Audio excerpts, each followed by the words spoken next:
And as the fight to flatten the curve of transmission of the coronavirus continues, authorities give preferential treatment to persons considered as vulnerable and at higher risk of contracting the virus. But people living with disabilities say they are the largest vulnerable group in the country and are likely to suffer more from the effects of the lockdown. Advocates of the rights of persons with disability also say more than 90% of persons with disability are yet to have equal rights to employment, both in the formal and informal sector.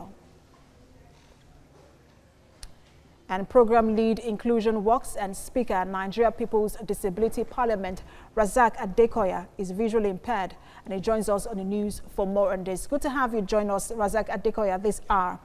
I mean, Nigeria is grappling with this pandemic, but we know that people living with disabilities already, they don't already have it easy. So how is this complicating life for those living with disability? So first and foremost, you need to look at it from an holistic view. First and foremost, persons with disability prior to now have been vulnerable. From the data you've read, a lot are unemployed. They don't have jobs. Currently, most of the health facilities are not accessible for persons with disabilities. So things you need to start asking ourselves is, as government ease down the lockdown, let's start asking, are people with disability going to have more opportunities? Are we even learning at all? Because if many persons with disability prior to now are employed and economically empowered, then you will have lesser number of persons with disability who fall into the category of the vulnerable groups.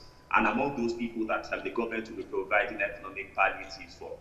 The second part of it, which you need to also look at it as everybody celebrates the Workers' Day today, many are also feeling bad that they don't have the right to work and they don't have the dignity to decent job as a result of discrimination and as a result of perhaps lack of understanding what disability is like in the private sector and across the society. So for them, even if COVID-19 is not on today, they will still be feeling bad because about 90% don't have access to a job. All right, so you already talked about issues of unemployment for people living with disability. And actually, this means that people living with disability are actually vulnerable. So when it comes to stimulus packages, how many of your members or how many of people living with disabilities had access to these stimulus packages? I think recently, for example, at the national level, the Federal Ministry of Humanitarian Affairs and Disaster Management and Social Development is doing a bit. They've been able to set up a committee, and I think from the numbers, I think about 3,000 will be going out. State governments are doing a couple of things that are not actually well coordinated, apart from Lagos, which seems to have released a bit of some of their economic palliatives to persons with disability. But you have the large numbers. According to World Bank, you already have over 20 million of persons with disability in the country. So regardless of what government will do now, the numbers were quite humongous before now. There's little for government to do in that space. So I think it just if the persons are getting, I only think I can commend the government and tell them to do more for more persons to get. However, keep in mind this is just an economic palliative. Post-COVID-19, there's a bit of relaxing the lockdown from moment now.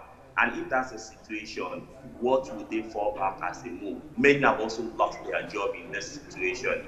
And for those who are self-employed or doing things within the informal sector, definitely they will have no opportunity. And that's why we are calling, for example, the future of work is going to change. And the future of work is going to change to the online space. And these are places whereby persons with disability could thrive. You don't want them to go out now because of social distance. If I'm a visually impaired person, for example, I might need to touch someone or have someone to help my hand if I need to cross the road. And we are also demanding for social distance. So these are opportunities that private sectors need to tap into employ more persons with disability. If they are employed and economically empowered, then they will not be part of the people who will be demanding for economic palliatives. All right, Rasak Adekoya, I'm afraid we do have to leave it there.